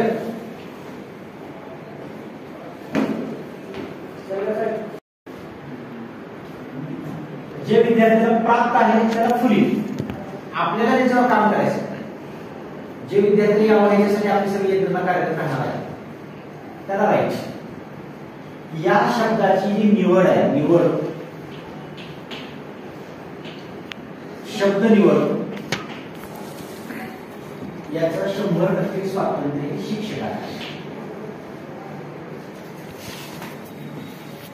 पोटातला र असणारे शब्द घ्या म्हटल्यानंतर उदाहरण घेतलं मी, प्रकाश. कुठल्या तरी अक्षराला पोटातला रस द्यावा लागेल त्यांना. 100% स्वातंत्र्य म्हणजे मूळ सूचना सोडून त्यांना वेगळा शब्द तिथे घेता येणार नाही. मग आता काक्रंब्याच्या शाळेमध्ये प्रकाश शब्द घेतला, तिकडे पलीकडे वडिलांच्या शाळेमध्ये अजून कुठला तरी शब्द घेतला, अजून तिकडे चालेल. मूल्यमापनामध्ये वस्तुनिष्ठता येण्यासाठी सार्वत्रिक प्रश्न प्रकार सारखाच ठेवावा लागतो, एकच घ्यावे लागतात. इथे आपण मूल्य निर्धारण करत आहोत, त्याला फक्त पोटातला र असणारे शब्द वाचता येतात किंवा वाचता येत नाही हे आपल्याला निश्चित करायचं. हे आपल्याला निश्चित करायचं. त्यामुळे हा जो शब्द आहे हा शब्द दुसरीसाठी कोणता असावा, तिसरीसाठी कोणता असावा, चौथीसाठी कोणता असावा, पाचवीसाठी कोणता असावा याचं सगळं स्वातंत्र्य शिक्षकाला दिलेलं आहे. कशामुळे शिक्षकाला दिलेलं आहे? ज्या विद्यार्थ्यांना जो शिक्षक शिकवतो त्यालाच त्या विद्यार्थ्यांना काय येतं हे टेस्ट करण्याचा अधिकार आहे. म्हणून विद्यार्थ्यांनी एखाद्या प्रश्नाला दिलेला जो प्रतिसाद आहे तो कुठल्या उदाहरणातून दिलेला आहे, कुठल्या अनुभवातून दिलेला आहे हे तो शिक्षक तपासू शकतो. दुसऱ्यांना त्याचं वातावरण माहित नाही, शिकवण्याचं वातावरण ज्या शिक्षकांना माहित नाही तो शिक्षक त्या विद्यार्थ्याचं मूल्यमापन करू शकतो. म्हणून आपण हा अधिकार या पार्श्वभूमीतून तो शिक्षकांना दिले.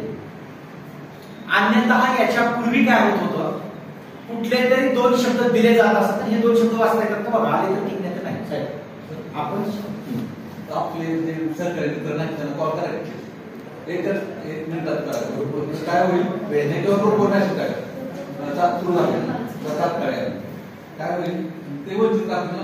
पुन्हा एखादा पॉईंट पुन्हा शेवटपर्यंत खाली बरोबर काय करायचं अवकाशाला काय आपण त्याला आता पहा इथले जे शब्द आहेत हे शब्द प्रत्येक विद्यार्थ्याला एका शाळेने एकच शब्द वापरायचा नाही. त्याचा मूळ वैयक्तिक आहे, त्याच्यामुळे वेगवेगळे शब्द घ्यायचे आणि त्या विद्यार्थ्याला तो शब्द वाचायला लावायचा. एका विद्यार्थ्यांच्याकडूनच ते वाचून घ्यायचं. मग समजा माझे 10 विद्यार्थी असतील तर मी वेगळे 5 शब्द करू शकतो आणि 2-3 विद्यार्थी झाल्यानंतर पहिला शब्द, 2-3 विद्यार्थी झाल्यानंतर पहिला शब्द असं पण वाचून घेऊ शकतो. 10च्या विद्यार्थ्यांना 10 पण शब्द देऊ शकतो, पण एकच शब्द सर्व विद्यार्थ्यांना द्यायचा नाही.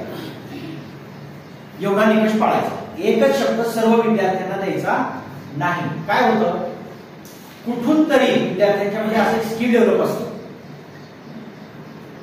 2 गणित एकदा सोडवलेले विद्यार्थी असतात, त्यातले एक जण येते तारा तारा तारा उजवीकडे दाखवते गणित आणि ह्याला राईट म्हणलं की पुढचं पुढे येते. त्याचं बघून त्यानं करून ठेवलेलं, ह्याला राईट म्हणलं तर जायचं. असे अनेक किस्से तुम्हाला माहित असतील, बरोबर आहे. बसतं इथं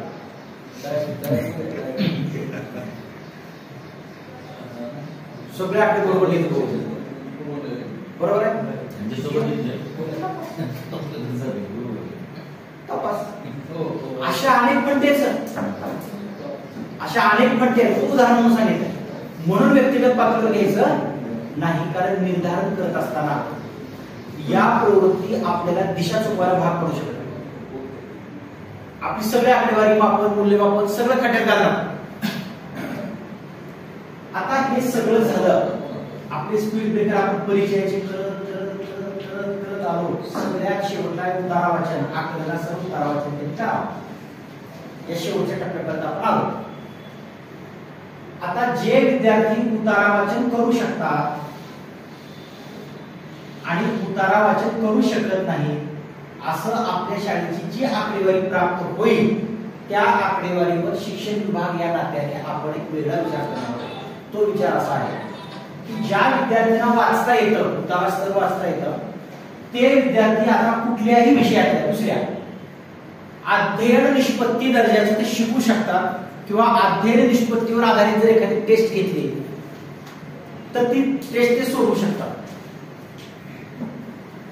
आपल्याला पुढे अध्ययन निष्पत्तीसाठीची एक चाचणी घ्यायची आहे साहेब हा विषय महत्त्वाचा होता अध्ययन निष्पत्तीसाठीची एक पुढे चाचणी घ्यायची आहे ती चाचणी फक्त शिक्षकांनी उतारा वाचू शकतात असं जितक्या विद्यार्थ्यांना म्हटलेलं आहे त्याच विद्यार्थ्यांना लागू असेल सगळ्या तालुक्याचे आहेत का किमान कुठला तालुका आहे असं नाही ना उस्मानाबाद नांदेड आहे कोल्हापूर उमरगा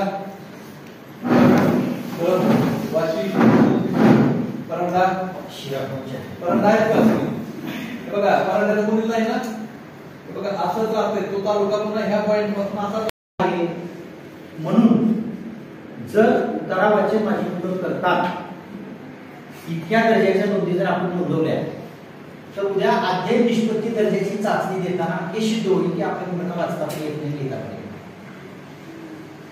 हे स्तर निर्धारण कुठलेही मूल्यमापन नाही त्याच्याबद्दल काही नाही जिथं आहे जिथं अडलाय तिथून पुढे आपल्याला काम करायचं त्यामुळे कृपया जे आहे तेच करायचं दुसरी गोष्ट काय नाही प्रपत्र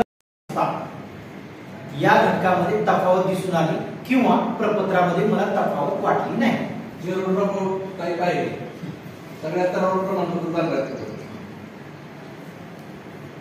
शाळा केंद्रावरून सर्वप्रथम तालुक्यावरून जिल्हा तफावतीमध्ये सर थोडस अडचण येणार आहे सांख्यिकी माहिती टाकून आपलं ते ठेवावं लागेल हे बघा कुठलाच पोटातल्या रक्त शब्द त्याला वाचता येत नसेल तुम्ही गुरुजीला स्वातंत्र्य द्या नाही बाबा तिच्यासाठी कुठला शब्द घेतला होता समजा एखाद्या वर्गाचा पट 20 असेल 20 विद्यार्थ्याची पडताळणी आपण त्या ठिकाणी केलेली आहे 20 पैकी 15 मूळ पृष्ठ वाचतात 5 ना आपण केलं येत नाही पण त्यांनी एक गोष्ट अजून पण लक्षात आलेली नाही कोणतीही गोष्ट आपण एकूण मध्ये विचारात घेणार नाही तुमचं नाव काय व्यक्तिगत भाऊसाहेब भाऊसाहेब तुमचं नाव भाऊसाहेब माझं नाव दयानंद हे सगळं इथून जे चालू होणार आहे आता इथं हे फक्त भाऊसाहेबसाठी चालू असेल आणि दयानंदसाठी चालू असेल हेच करायचं का आपल्या एज्युकेशन प्रक्रियेमध्ये पडताळण्याच करत बसायचं का काही दुसरं काम आहे की नाही हे सर्वेक्षणात्मक आहे सगळं भाऊसाहेब किंवा दयानंद हे दोन मुलं सापडली समजायची तुमचं नाव भाऊसाहेब माझं नाव दयानंदच्या संदर्भामध्ये हे सगळं करताना पोटातल्या रसाठी गुरुजींनी दयानंदला वाचण्यासाठी जो शब्द घेतला होता तो तरी त्याला वाचला पाहिजे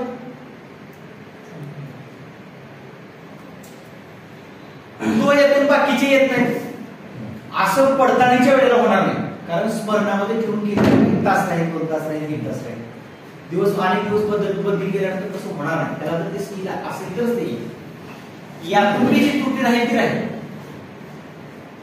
जी वस्तुस्थिती निर्धारणामध्ये ती स्वीकारायची असते त्याच्यामुळे शिक्षकांनी कृपया हे वस्तुनिष्ठच करावे याच्यावरती परिषदेमध्ये जोर आपण करावं सांगितलेलं आहे वस्तुनिष्ठच करावं याच्यात काही नाही कुणाला शिक्षा नाही काही नाही काही नाही काही नाही याच्यात आता 2 स्तर तयार होणार आहेत आपल्या जिल्ह्याचे एक ज्यांना वाचन या घटकामध्ये काही मार्गदर्शन करण्याची आणि त्यांचं वाचन कौशल्य विकसित करण्याची गरज आहे असा एक घटक आणि वाचन कौशल्य आता विकसित झालेलं आहे.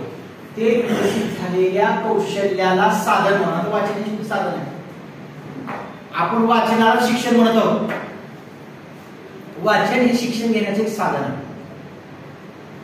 वेगवेगळे संदर्भ त्याने पाहावे, वेगवेगळ्या कथा त्याने वाचाव्या, वेगवेगळ्या कविता वाचाव्या, वेगवेगळं वैज्ञानिक साहित्य त्याने वाचावं आणि स्वतःचं जीवन जगण्यासाठी त्याने स्वतःला समृद्ध करावं. ही जी शिक्षणाची अपेक्षा आहे, ही अपेक्षा पूर्ण होताना वाचन कौशल्याने मागे असल्यामुळे तो करू शकतो. आता वाचन कौशल्य आपण दिलेलं आहे. वाचन कौशल्य असलेली मुले आणि वाचन कौशल्य विकसित होत असलेली मुले असे दोन गट पडलेले आहेत. यापूर्वी म्हणजे जुन्या पद्धतीत चंद्रशेखर सरांनी एका केंद्रात काम केलेलं आहे प्राथमिक शिक्षक म्हणून. आपल्या काळात बहुवर्ग अध्यापन पद्धती नावाचा शब्द होता. त्याच फक्त स्वरूप बदललेलं आहे आजच्या परिस्थितीमध्ये. बहुस्तर, बहुवर्गामध्ये वर्ग असतात. स्तरामध्ये एकाच वर्गातले वेगवेगळे स्तर असतात. हे एकाच वर्गातले असे काही मुलं असू शकतात की नाही. आता ह्याला म्हणायचं बहुस्तर. पीएचएमच्या शासन निर्णयामध्ये एकाच वर्गामध्ये अनेक स्तराची मुलं असू शकतात असा उल्लेख आलेला आहे. याची आठवण शिक्षकांना करून द्या. आणि बहुस्तरीय कार्य वर्गामध्ये चालू ठेवणं हे प्रशिक्षित शिक्षकाचं सगळ्यात मोठं कौशल्य आहे. म्हणून आरटीने सांगितले की शिक्षक प्रशिक्षितच पाहिजे. आम्हाला प्रशिक्षित शिक्षक नको. एखाद्या व्यक्तीला एखाद्या घटकाचं ज्ञान आहे आणि तो त्याला सांगणार आहे. मला एकाने एक येतं आणि ते दुसऱ्याला सांगणार आहे. इथे शिक्षक म्हणून फारशी गरज लागत नाही. पण मी कोणाला सांगणार आहे, कसं सांगणार आहे, कसं तपासणार आहे, या गोष्टीसाठी शिक्षकच असावा लागतो. येत नसेल तर वेगळ्या पद्धतीने सांगू नये, थोड्या वेळाने येईल, उद्या येईल, हा जो विश्वास आणि दम असतो तो शिक्षक बाळगू शकतो. मेकॅनिकल स्वरूपामध्ये आणि व्यावसायिक स्वरूपामध्ये एखाद्या कंपनीने असं ठरवलं की आम्ही सगळ्या मुलांना वाचायला शिकवणार. कंपनीच्या शिकवण्यामध्ये शिक्षकाच्या शिकवण्यामध्ये फरक आहे. कंपनीला फक्त वाचायला शिकवणे एवढंच एक टार्गेट आहे. माणूस म्हणून विकसित होत असताना वाचायला शिकवणं, साधन म्हणून वाचायला शिकवणं, हे सगळं करायचं आहे. मूल मारून नाही. सगळं करायचं आहे पण मूल मारून नाही. मूल म्हणून त्याचा विकास होत असताना सगळं करायचं आहे. ताण तणाव नाही. आता या मुलांमध्ये बहुस्तरामुळे ही मुलं म्हणजे या दर्जाची, ही मुले म्हणजे त्या दर्जाची, मुले सगळीच मुले. अध्ययन घटकाच्या संदर्भामध्ये त्याला जे आवश्यक आहे त्या स्तरापासून पुढे. बहुस्तराचं वैशिष्ट्य असं आहे की मुलांना समान स्तरामध्ये शिकायला मिळणं हा त्याचा हक्क आहे. बालकाचा समान स्तरामध्ये शिकायला मिळणं. एकाच वयाचा आहे, एकाच वर्गातला आहे, पण एखादा मुलगा स्कॉलरशिपच्या दर्जाचा आहे आणि एखादा मुलगा वाचन विकसित होत असलेल्या लेवलवर आहे. वाचनाचा विकास होण्यासाठी तो स्कॉलरशिपचा मुलगा याला मदत करेल एवढ्यापुरतं ठीक आहे. पण त्या पाठीमागच्या मुलाला त्याच्या स्तरापासून शिकायला मिळणं हा त्याचा हक्क आहे आणि स्कॉलरशिपच्या मुलाला त्याच्या स्तरापासून शिकायला मिळणं हा. म्हणून आता इथे हे झाल्यानंतर याचं विश्लेषण झाल्यानंतर असे स्तर वर्गामध्ये पडणार आहे आणि त्या सर्व स्तराला शिक्षकाने पुरून उरायचं. म्हणून त्याच्याकडे काही मटेरियल असणं गरजेचं आहे. काय मटेरियल गरजेचं आहे? फक्त शब्द वाक्य उतारा हे त्याच्याकडे पाहिजे. याचं वर्कशॉप घेऊन साहेब आम्ही जवळजवळ हजार शब्दांची बँक तयार केली आहे. कुणाला रेडीमेड पाहिजे असेल तर आम्ही त्याचा पुरवठा सुद्धा करू. परंतु त्याचं एवढं महत्व राहणार नाही कारण उजळणीच्या पुस्तकामध्ये आहेतच ना शब्द. आम्ही आमच्या साधारण व्यक्तीची कार्यशाळा जाऊन अक्षर कार्यशाळा, शब्द निर्मिती कार्यशाळा घेण्यापेक्षा आम्ही उजळणीची पुस्तकं जेव्हा करून घेतली असतात.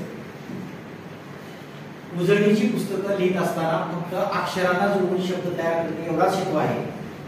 शिक्षकांनी तयार केलेल्या शब्दामध्ये माझ्या विद्यार्थ्याला वाचता येणं हा हेतू आहे. त्याच्यामुळे तो विद्यार्थ्याच्या परिचयाचा शब्द घेईल, विद्यार्थ्याच्या कॉग्निटिव्ह लेव्हलवरचा शब्द घेईल, त्याच्या परिसरात जो शब्द वापरला जातो तो शब्द घेईल आणि त्या शब्दातून तो त्या विद्यार्थ्याला शिकवेल. म्हणून या सगळ्या लेवलवरचे जे शब्द आहेत त्याची सगळी निर्मिती शिक्षकांनी करायची. ही आहे का, झाली आहे का, त्याचा सराव चालू आहे का, परिसरातच शब्द नसतील. आता माझ्याकडे एक संदर्भ पुस्तक आहे त्याच्यामध्ये लिहिलं आहे, शहरातल्या मुलांना शाळा सुटल्यानंतर घरी जाताना अनेक प्रकारचे बोर्ड वाचण्यात येतात. त्याच्यामुळे अनौपचारिकरित्या वाचन साहित्य त्यांना मुबलक प्रमाणामध्ये मिळते. त्याच तुलनेमध्ये वाडी वस्तीवरती राहणाऱ्या मुलांना अनेक बोर्ड वाचता येत नाही. त्याच्यामुळे अनौपचारिक शब्दांचं जे वाचन आहे त्याच्यापासून ती मुलं वंचित आहेत, त्यांना ते कमी होतं. मग शाळेमध्ये येथेच सगळं लिहिलेलं का असावं, शाळा बोलक्या का असाव्या, तर अनौपचारिक वाचन लेखन मुलांचं घडत असतं. आपल्या शाळेत काय लिहिलेलं आहे ते एकदा वाचा, नावाचा एक तास शाळेमध्ये ठेवला पाहिजे. शिक्षकाने आराम करा, निवांत स्टाफमध्ये बसा तुम्ही, ते करू. आणि ज्या इयत्तेला काही माहिती नाही किंवा तो विषय झालेला नाही ते पण फळावरती सगळं लिहिले असतं शाळेच्या याच्यावर, ते पण विचारायचे सगळे. मला विद्यार्थ्यांनी विचारते एडगर्डेचा अनुभव शंकू म्हणजे काय, त्यावेळेला होतं DPP मध्ये एडगर्डेचा अनुभव शंकू. एडगर्डेचा अनुभव शंकू मी विद्यार्थ्यांना समजून सांगण्यासाठी अभ्यासला आणि पुढच्याच केंद्र संमेलनामध्ये म्हणले कोण सांगते एडगर्डेचा अनुभव शंकू समजून, वरवाजे तुम्ही सांगा. आमच्या केंद्रात एक पद्धतच होती, डायरेक्ट सर आमच्या कुठला काय नवीन विषय आला तर उभा राहा सांगा. आणि असं सांगत गेल्यामुळे मला डाएटची परीक्षा सुटली. त्यावेळेला कारण वस्तूची परीक्षा नव्हती, काही परीक्षेचं स्वरूप नव्हतं. वर्णनात्मक प्रश्न यायचे, सगळे प्रश्न मी दररोज काय काम करतो त्याचेच होते. आणि आमच्या जवळजवळ 150 जणांच्या यादीमध्ये डॉक्टर इब्राहिम नदाब सर महाराष्ट्रात 5वा आणि माझा महाराष्ट्रात 7वा. याप्रमाणे आमचे गुणवत्ताक्रमांक आहेत त्या परीक्षेमध्ये. तो जो एडगर्डेचा अनुभव शंकू आहे तो मुलांनी विचारला तर त्याच्या अभ्यासाचा नव्हता, कशाचा नव्हता, तो चर्चेचा मुद्दा होता. तसं आपल्या मुलांना वेगवेगळ्या शब्दांचा अनुभव देण्यासाठी एक उपक्रम म्हणून मी सांगितले, शाळेत काय लिहिले ते एकदा दाखवा, नकाशात काय लिहिले ते एकदा वाचायला दाखवा. आपण लहान असताना खेळ होता बघा, नकाशा करून ठेवायचं आणि ह्याच्यात हे गाव कुठे सांगा, ह्याच्यात हे गाव कुठे सांग. ते कुठल्या राज्यामध्ये कुठलं तरी गाव असं होत आहे. हे गाव शोधताना त्याला 10 शब्द वाचण्यात यायचे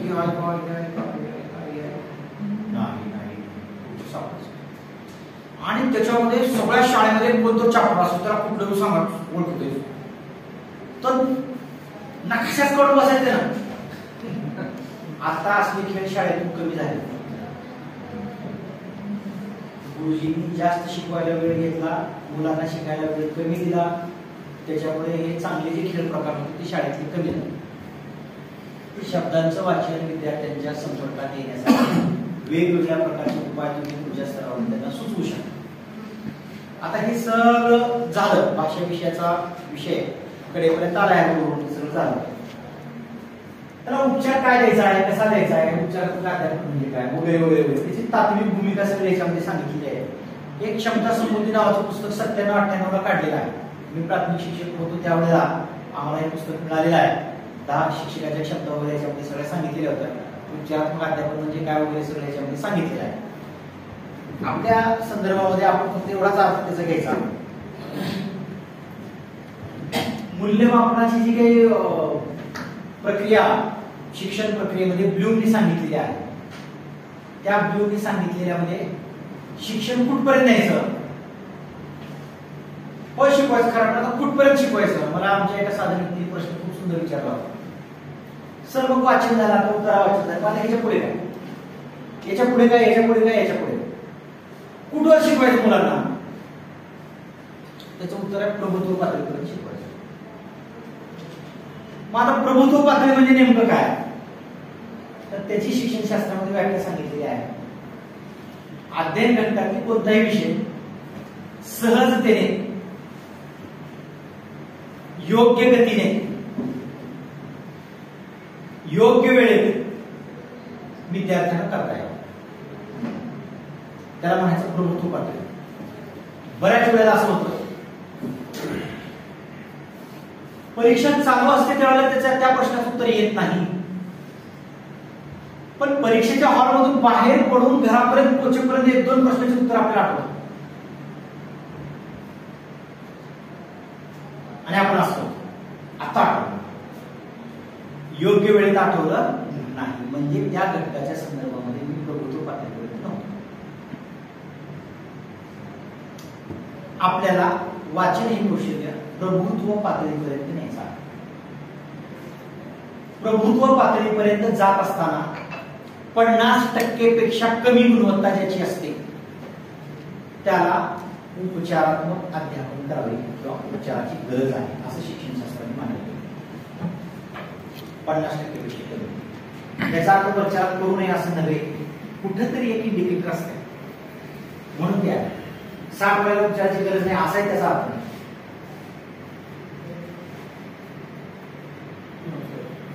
आणि वाचन कौशल्याच्या संदर्भामध्ये इथं आढळलेली जी मुलं आहेत ती कुठेतरी 50%च्या कमी आहे वाचन कौशल्याचा विचार, म्हणून त्यांना उपचाराची गरज आहे. या प्रत्येक स्टेजवरचा उपचार त्यांना दिले गरजेचे. प्रत्येक स्टेजवर जेवढे आम्ही 17 मुद्द्याचे निश्चित केले ते 17 मुद्द्याचा उपचार असेल. हे सर्वेक्षण हाती आल्यानंतर 17 मुद्द्याच्या उपचारावरचं एक स्वतंत्र पुढच्या शिक्षण परिषदेचा तो विषय असेल. केंद्र प्रमुखांसाठी स्वतंत्र कार्यशाळा, साधारण व्यक्तींसाठी स्वतंत्र कार्यशाळा, ते 17 मुद्द्यांच्या संदर्भामध्ये असेल.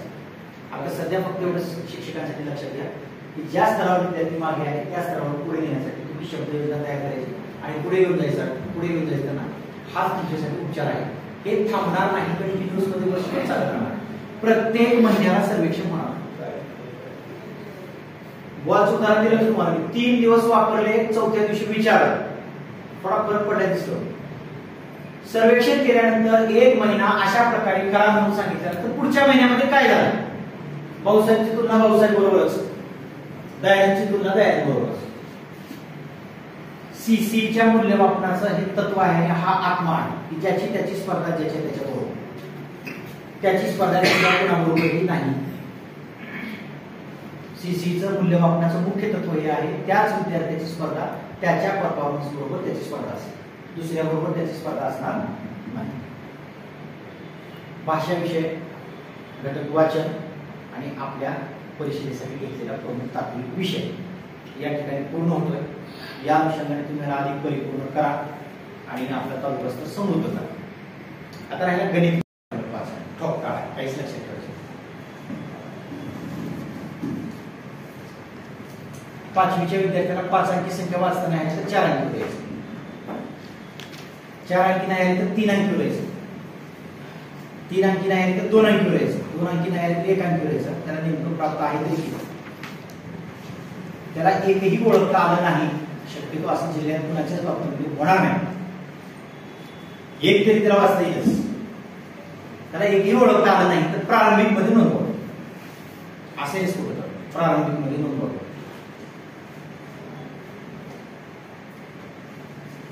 बेरीज आहे,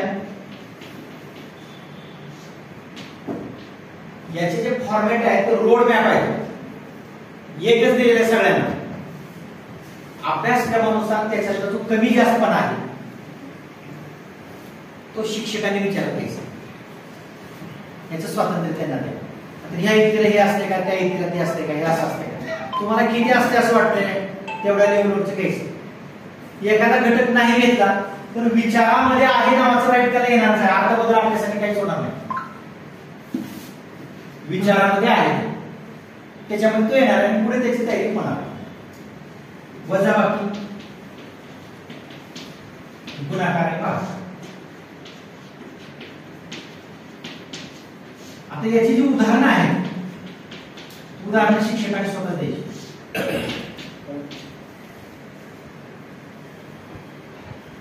आता काही जणांचं असं म्हणणं आहे जिल्ह्यामध्ये वेगळेपणा येईल, तालुक्यामध्ये वेगळेपणा येईल. कुणाची कुणाबरोबर काही स्पर्धा नाही, मेरिट लिस्ट नाही, कुणाला काय लाभार्थीला वाटत नाही, कुठं ह्याच्यावर आधारित कुठं नंबर लागणार नाही पुढच्या कोर्सला, काहीच होणार नाही. कालची बातमी पुण्याच्या एका इंग्रजी शाळेच्या पुढे पालक सगळे जमा झाले.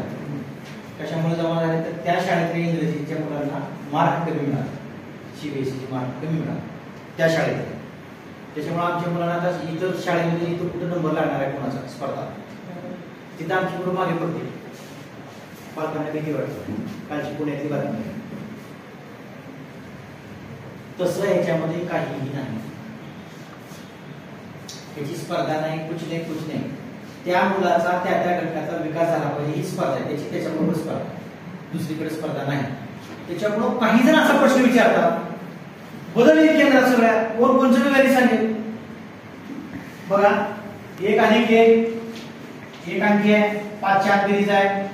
2 अधिक 1 अंकी बेरीज आहे, 5 च्या आत आहे. एका शिक्षकाने हे सांगितले, एका शिक्षकाने 1 अंकी संख्येची त्याला बेरीज करता येते का? जास्तीत जास्त मोठं गणित त्याच्यात कोणतं होऊ शकतंय?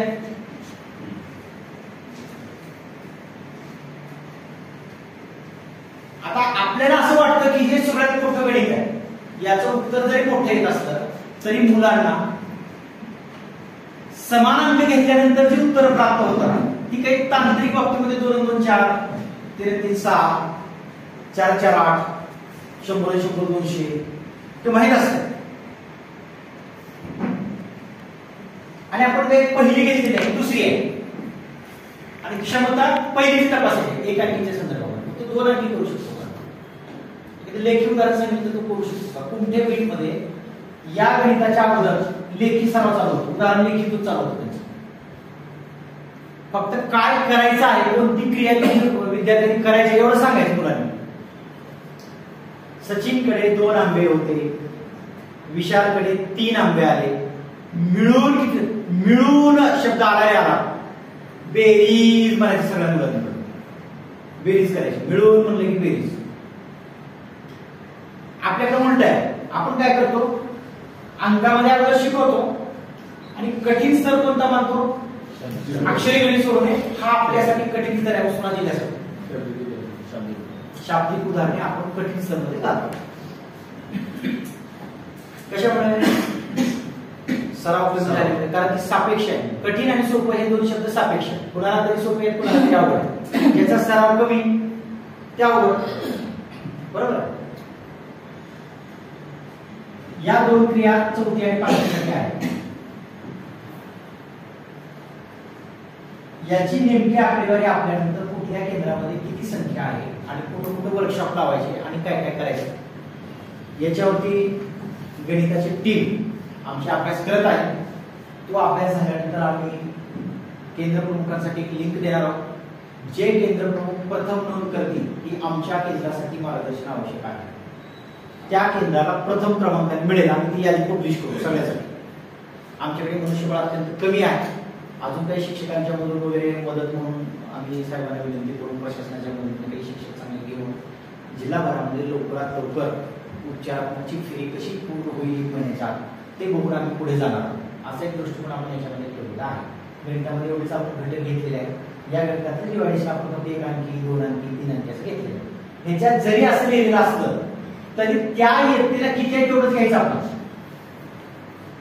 एखाद्या शिक्षकाला असं वाटतं की मला हे नको, कठीण आहे त्या इयत्तेला, पण मला आताच नको. तुला स्वातंत्र्य आता नको ना, एवढा या महिन्यात नको ना, पुढच्या महिन्यामध्ये घे. कारण हे तू आता कठीण आहे म्हणल्यामुळे हे फुलीमध्ये येणार नाही, म्हणजे विचारात घ्यायचं नाही, त्याच्यामध्ये येणार नाही. हे कशामध्ये येणार आहे? विचारात घ्यायचे आहे मध्येच येणार.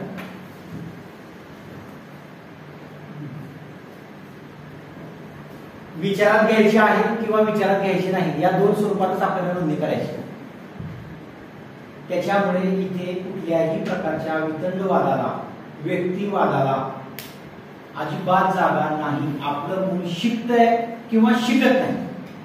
जिथं अडतंय तिथे मदत, जिथे अडतंय तिथे मदत. जिल्हा जिल्ह्याच्या पद्धतीने मदत करेल, तालुका तालुक्याच्या पद्धतीने मदत करेल, केंद्र केंद्राच्या पद्धतीने मदत करेल, शिक्षक शिक्षकाच्या पद्धतीने मदत करेल. या सगळ्यांच्या मदतीचा परिणाम मुलांची संपादन पातळी सुधारण्यामध्ये झाला. हा त्याचा अंतिम उद्देश आहे. याच्यामध्ये कोणाला काही अडचण असू शकेल असं मला वाटत नाही. आपण हा विषय घटक थांबूया. मी शिक्षक असताना एक कृती संशोधन केलं होतं आणि ते डायटला सादर केलं होतं. त्याच्यातला काही भाग शिफारस जी आहे ती इथं उपयोगाची वाटली. गणित विषयाच्या अध्ययनात एखाद्या घटकात 50% पेक्षा कमी गुण मिळवणाऱ्या सर्व विद्यार्थ्यांना उपचारात्मक अध्यापनाची मात्रा द्यावी. अध्यापन पद्धती बदलून अध्यापन करावे व मूल्यमापन करावे.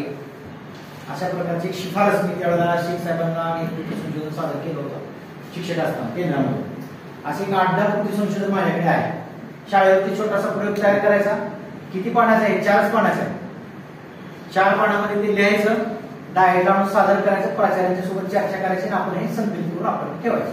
आपले संशोधन विभाग आहे, क्लासरूम त्याचे प्रमुख आहे.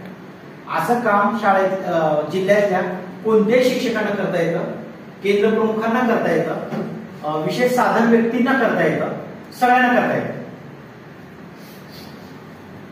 बहुवर्ग अध्यापनाचं एक पेज या ठिकाणी आहे. त्याला फक्त बहुस्तर मध्ये आपल्याला मिळवायचं आहे. आपल्यासाठी आवश्यक म्हणून मी इथं आणलेलं आहे. त्याच्या ज्या पद्धती आहेत त्या 10 पद्धती या ठिकाणी सांगितलेल्या आहेत.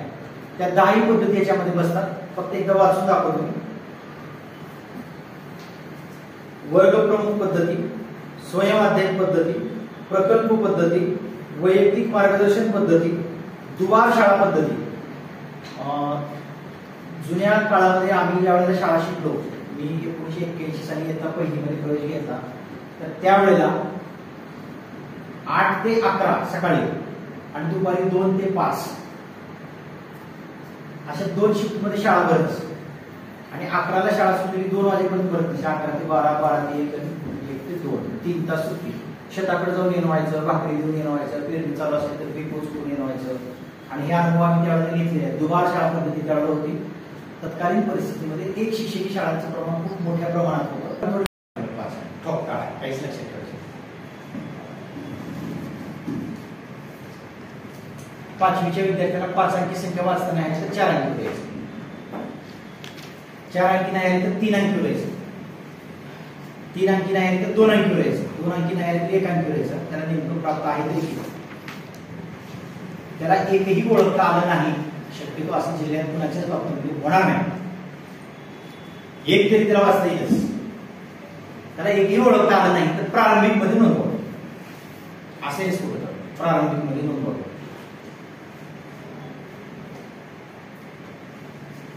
बेरीज आहे. याचे जे फॉर्मॅट आहे ते रोड मॅप आहे. एकच दिलेलं आहे सगळ्यांना. अभ्यासक्रमानुसार त्याच्यातला जो कमी जास्तपणा आहे तो शिक्षकांनी विचारत घ्यायचा. याचं स्वातंत्र्य त्यांना द्या. तर ह्या इतकीला हे असते का, त्या इतकीला ते असते का, हे असं असते का, तुम्हाला किती असते असं वाटतंय तेवढ्या लेवलवरचं घ्यायचं. एखादा घटक नाही घेतला तर विचारामध्ये आहे नावाचं राईट त्याला येणारच आहे. आता बदल आपल्यासाठी काहीच होणार नाही. विचारामध्ये आहे त्याच्यामध्ये तो येणार आणि पुढे त्याची तयारी होणार. वजाबाकी, गुणाकार, भाग. आता याची जी उदाहरणं आहेत, उदाहरणं शिक्षकांनी स्वतः द्यायची.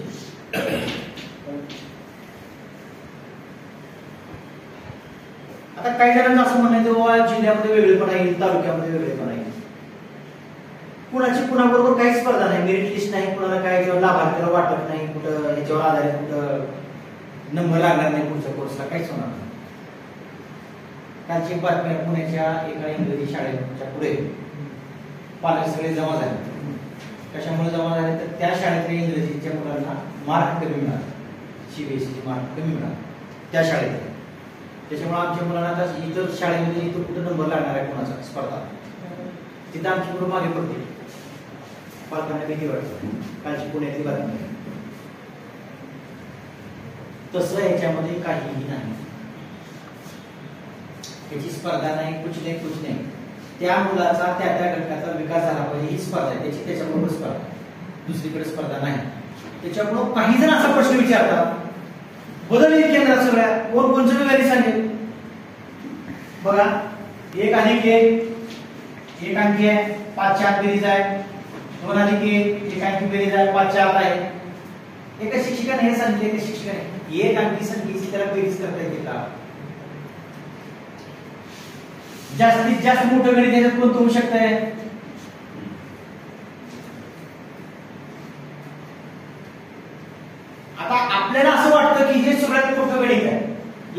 उत्तर जरी मोठं येत असलं तरी मुलांना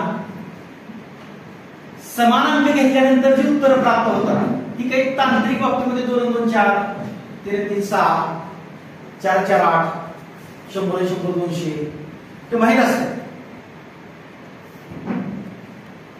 आणि आपण काही पहिली घेतलेली आहे, दुसरी आहे आणि क्षमता पहिलीच तपासायची 1 अंकीच्या संदर्भात. तो 2 अंकी करू शकतो का? लेखी उदाहरण सांगितलं तो करू शकतो का? कुठल्या वीटमध्ये या गणिताच्या अगोदर लेखी सराव चालू होतो, उदाहरण लेखीतून चालू होतं. फक्त काय करायचं आहे, कोणती क्रिया विद्यार्थ्यांनी करायची एवढं सांगायचं मुलांनी. सचिनकडे 2 आंबे होते, विशालकडे 3 आंबे आले, मिळून शब्द आला, बेरीज म्हणायची सगळ्या मुलांनी. बेरीज करायची, मिळून म्हणलं की बेरीज. आपल्याकडे उलट आहे, आपण काय करतो अंकामध्ये अगोदर शिकवतो आणि कठीण स्तर कोणता मानतो? अक्षरी गणित सोडवणे हा आपल्यासाठी कठीण स्तर आहे. उस्मानाबाद जिल्ह्यासाठी शाब्दिक उदाहरणे आपण कठीण स्तर मध्ये घालतो. कशामुळे? सराव कमी झाल्यामुळे. कारण ती सापेक्ष आहे. कठीण आणि सोपं हे 2 शब्द सापेक्ष आहेत. कुणाला तरी सोपे आहेत, कुणाला तरी अवघड आहे. ज्याचा सराव कमी त्या अवघड. बरोबर. या 2 क्रिया चौथी आणि पाचवी आहेत.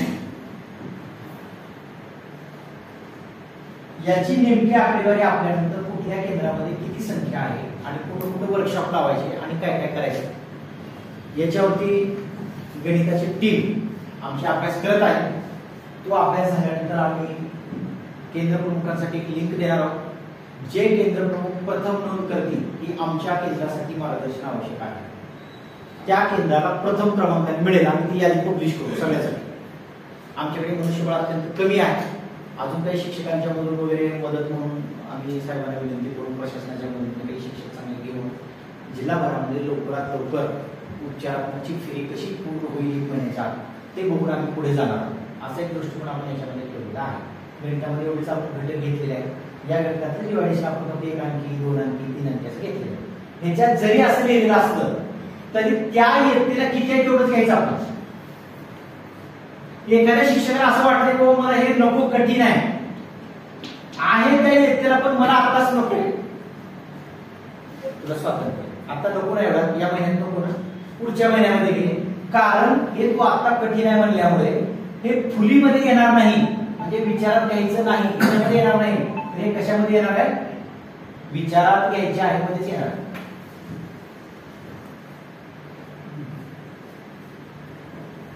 विचारात घ्यायची आहे किंवा विचारात घ्यायची नाही या 2 स्वरूपातच आपल्याला नोंदणी करायची. त्याच्यामुळे इथे कुठल्याही प्रकारच्या वितंडवादाला, व्यक्तिवादाला अजिबात जागा नाही. आपलं मूल शिकतंय किंवा शिकत नाही. जिथं अडतंय तिथे मदत, जिथे अडतंय तिथे मदत. जिल्हा जिल्ह्याच्या पद्धतीने मदत करेल, तालुका तालुक्याच्या पद्धतीने मदत करेल, केंद्र केंद्राच्या पद्धतीने मदत करेल, शिक्षक शिक्षकाच्या पद्धतीने मदत करेल.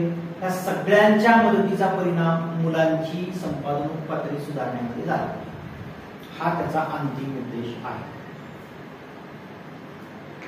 याच्यामध्ये कोणाला काही अडचण असू शकेल असं मला वाटत नाही. आपण हा विषय घटक थांबूया. मी शिक्षक असताना एक कृती संशोधन केलं होतं आणि ते डायग्राम सादर केलं होतं. त्याच्यातला काही भाग शिफारस जी आहे ती इथं उपयोगाची वाटली. गणित विषयाच्या अध्यापनात एखाद्या घटकात 50% पेक्षा कमी गुण मिळणाऱ्या सर्व विद्यार्थ्यांना उपचारात्मक अध्यापनाची मात्रा द्यावी. अध्यापन पद्धती बदलून अध्यापन करावे व मूल्यमापन करावे. अशा प्रकारची एक शिफारस मी त्यावेळेला शेख साहेबांना कृती संशोधन सादर केलं होतं शिक्षक असताना केंद्रामध्ये. असे एक 8-10 कृती संशोधन माझ्याकडे आहे. शाळेवरती छोटासा प्रयोग तयार करायचा. किती पानाचा आहे? 4 पानाचा आहे. 4 पानामध्ये ते लिहायचं, डायग्राम सादर करायचं, प्राचार्यांच्या सोबत चर्चा करायची आणि आपण हे संकलित करून आपण ठेवायचं. आपले संशोधन विभाग आहे, क्लासरूम त्याचे प्रमुख आहे. असं काम शाळेत जिल्ह्यातल्या कोणत्याही शिक्षकांना करता येतं, केंद्र प्रमुखांना करता येतं, विशेष साधन व्यक्तींना करता येतं, सगळ्यांना करता येतं. बहुवर्ग अध्यापनाचं एक पेज या ठिकाणी आहे, त्याला फक्त बहुस्तर मध्ये आपल्याला मिळवायचं आहे. आपल्यासाठी आवश्यक म्हणून मी इथं आणलेलं आहे. त्याच्या ज्या पद्धती आहेत त्या 10 पद्धती या ठिकाणी सांगितलेल्या आहेत. त्या 10ही पद्धती याच्यामध्ये बसतात. फक्त एकदा वाचून दाखवतो मी. वर्गप्रमुख पद्धती, स्वयं अध्ययन पद्धती, प्रकल्प पद्धती, वैयक्तिक मार्गदर्शन पद्धती, दुबार शाळा पद्धती. जुन्या काळामध्ये आम्ही ज्या वेळेला शाळा शिकलो, मी 1981 साली इयत्ता पहिलीमध्ये प्रवेश घेतला, तर त्यावेळेला 8 ते 11 सकाळी आणि दुपारी 2 ते 5 अशा 2 शिफ्ट मध्ये शाळा भरत असते. आणि 11ला शाळा सुटली 2 वाजेपर्यंत भरत असते. 11 ते 12, 12 ते 1 ते 2, 3 तास सुट्टी. शेताकडे जाऊन येणं व्हायचं, भाकरी घेऊन येणं व्हायचं, पेरणी चालू असेल तर पीक पोचून येणं व्हायचं. आणि हे अनुभव आम्ही त्यावेळेला घेतले आहेत. दुबार शाळा पद्धती त्यावेळेला होती. तत्कालीन परिस्थितीमध्ये एक शिक्षकी शाळांचं प्रमाण खूप मोठ्या प्रमाणात होतं. दुपारी शाळा बोलणाऱ्याची संख्या असंख्य होती, पोचता येत नव्हतं. काही काही शाळा दुपारून भरायच्या नाही, पुढची फक्त शाळेत असायची, पोरं गायब सगळी. म्हणून ती दुबार पद्धती कमी केली. अशा काही पद्धती याच्यामध्ये सुचवलेल्या आहेत. ते अत्यंत जुनं आहे. आता ते स्तरामध्ये हे झाले. उपचारात्मक अध्यापनाचं जे मटेरियल आहे ते मटेरियल याच्यामध्ये समाविष्ट असल्यामुळे आपण त्याच्या दाखवण्याचा वेळ वगैरे कमी केलेला आहे. आपल्याला प्रत्यक्षात हे जे मटेरियल आहे ते पीपीटी मध्ये आपल्याला दिलं जाईल, ग्रुपवरती दिलं जाईल. त्याचा अभ्यास करून तुम्ही 2 तास सादर करा. त्याच्यानंतर प्राथमिक शिक्षणाच्या स्तरावर भाषा शिक्षण नावाचं मी शिक्षक असताना हे पुस्तक आलेलं आहे. आणि याच्यामध्ये भाषिक कौशल्य जे आहेत आपली वाचनाची आणि लेखनाची, याच्यासाठीचा जास्त भाग सगळ्यात दिलेला आहे. याची आपल्याला मदत झाली. त्याच्यानंतर मुक्त विद्यापीठाचं सध्याचं BA पुस्तक आहे, वाचन आणि लेखन कौशल्य, श्रवण आणि संभाषण कौशल्य पुस्तकाचे नाव आहे. तर त्याच्यामध्ये वाचन कौशल्याविषयी खूप खोलवरती सखोलवरती लिहिलेलं आहे. या निमित्तानं जी तुम्हाला आता वाचन कौशल्य विकसन या क्षेत्रात शाळा पातळीवरती विकास व्हावा म्हणून एक तज्ञ व्यक्ती म्हणून काम करण्याची जी संधी मिळाली, या संधीचा लाभ घेऊन तुम्हाला सर्वोच्च अभ्यास करायचा असेल, विद्यापीठ लेवलचं मुक्त विद्यापीठाचं सध्या वाचन कौशल्य नावाचं पुस्तक आहे. ते पुस्तक तुम्ही वाचू शकता. कोणाला संदर्भ म्हणून 4 दिवसासाठी पाहिजे असेल तर माझ्याकडे आहे, तुम्ही घेऊ शकता. सॉफ्ट कॉपी त्याचे एक क्षमता समृद्धी म्हणून एक जुनं पुस्तक आहे आपल्या जिल्हा परिषद मार्फत सर्व शाळांमध्ये हे पुस्तक आहे. याच्यामध्ये सुद्धा उपचारात्मक अध्यापनाचा खूप सुंदर संदर्भ आहे. हा पण तुम्ही शिक्षण परिषदेच्या निमित्ताने शिक्षकांना सांगू शकता. लगेच शिक्षक गेल्यानंतर शाळावरती पुस्तक उपलब्ध असल्यामुळं त्याला ते हाताळू शकतात. या दृष्टिकोनातून हा तास तुम्ही आपल्या तालुक्यावरती परिपूर्ण आणि संबोधित करायला अशी अपेक्षा आहे. आणि त्याच्या पुढची जी काही तासिका असेल त्या पद्धतीने करायला